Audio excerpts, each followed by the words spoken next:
So ప్రోస్టేటోమెగాలీ ఉన్నవాళ్ళు, prostate gland ఎక్కువగా ఉండి సర్జరీ చేయించుకోవాలి అనుకునేవాళ్ళు యూజువల్గా 2 రకాల సర్జరీస్ గురించి వింటుంటారు.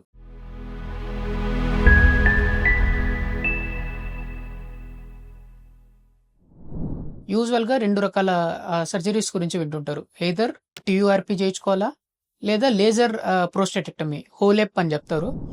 Holmium excision of prostate. Lasers different వాడుతున్నా కూడా బేసికల్లీ లేజర్ ప్రోస్టేట్ సర్జరీలు. సో ఈ రెండిట్లో ఏది మంచిది, దేనికి ఉన్న బెనిఫిట్స్ ఏంటి? యూజువల్గా టీయూఆర్పీ ఎనర్జీస్తో అయితే మోనోపోలార్ టీయూఆర్పీ చేస్తారు, లేదా బైపోలార్ టీయూఆర్పీ చేస్తారు.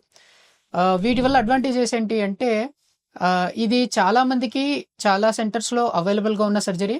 చాలా మంది సర్జన్స్ వీటితో వెల్వర్స్గా ఉంటారు. సో వాళ్ళు చాలా కాన్ఫిడెంట్గా ఉంటారు, చేయగలరు. అండ్ యూజువల్గా ప్రోస్టేట్ సైజ్ మరీ ఎక్కువ కాకుండా ఒక అప్ టు 80-90 గ్రామ్స్ వరకు ప్రోస్టేట్ వరకు ఈ టీఆర్పీతో చేసేయవచ్చు. డిసడ్వాంటేజెస్ ఏంటి అంటే యూజువల్గా టైం అర్లీగా అయినా కూడా బ్లీడింగ్ లాంటిది అయితే కొద్దిగా డిఫికల్టీ ఉండిద్ది. హౌవర్ టీఆర్పీలో బ్లీడింగ్ కంట్రోల్ చేయడం ఈజీనే.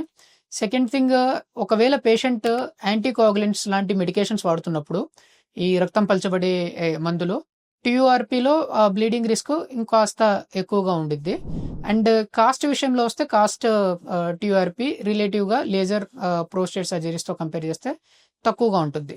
మరి లేజర్స్ యూజ్ చేసే ప్రోస్టేటెక్టమీలో లేజర్స్ అనేవి డిఫరెంట్ లేజర్స్ ఉన్నాయి. Holmium laser, thulium laser, thulium fibre laser. ఇవి సెంటర్ టు సెంటర్ అవైలబిలిటీ డిఫరెంట్గా ఉండిద్ది. బట్ వీటి వల్ల అడ్వాంటేజెస్ అంటే మెయిన్గా ప్రోస్టేట్ సైజ్తో సంబంధం లేకుండా ఏ సైజు ప్రోస్టేట్ అయినా కూడా హోలెప్ చేసేయచ్చు. అది 30 గ్రామ్స్ అవ్వండి, 90 గ్రామ్స్ అవ్వండి, ఈవెన్ 150 గ్రామ్స్ అవ్వండి. సెకండ్ థింగ్, వీటి వల్ల బ్లీడింగ్ చాలా మినిమల్, అసలు ఆల్మోస్ట్ బ్లీడింగ్ ఉండదు. క్లియర్ విజన్ త్రూఅవుట్ సర్జరీ ఉండిద్ది. సెకండ్ థింగ్, సర్జన్కి కొద్దిగా ఎక్స్పీరియన్స్ కావాల్సి వస్తుంది ఈ లేజర్ టీయూఆర్పీస్ చేయడానికి. అండ్ కోయాగులెంట్ మెడికేషన్స్ ఎవరైనా తీసుకుంటున్నప్పుడు వాటికి ఎటువంటి ప్రాబ్లం ఉండదు. స్టిల్ హోలెప్ సర్జరీస్ చేయొచ్చు. మరి హోలెప్ సర్జరీస్తో కొద్దిగా డిసడ్వాంటేజెస్ ఏంటి అంటే అన్ని సెంటర్స్లో ఈ లేజర్ ఫెసిలిటీస్ అవైలబుల్గా ఉండవు. ఫెసిలిటీస్ అవైలబుల్గా ఉన్నాయి లేదని ఒకటి ఇష్యూ అవుతుంది. 2, సర్జన్ ఎక్స్పీరియన్స్ కూడా లేజర్ టీయూఆర్పీస్ చేయగలరా? Second thing. థర్డ్, రిలేటివ్గా టీయూఆర్పీస్తో కంపేర్ చేస్తే లేజర్ సర్జరీస్ కొద్దిగా కాస్ట్ అయితే ఎక్కువగా అవుతాయి. అండ్ ప్రోస్టేట్ టిష్యూ టీయూఆర్పీలో కూడా బయాప్సీ కోసం టిష్యూ అవైలబుల్గా ఉంటుంది.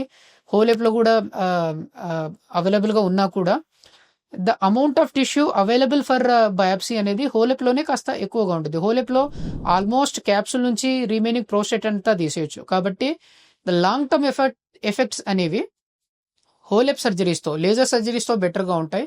And even short term surgeries like bleeding, urinary retention, immediate post ఆపరేటివ్లో, ఇవన్నీ కూడా హోలెప్తో చాలా బెటర్గా ఉంటాయి.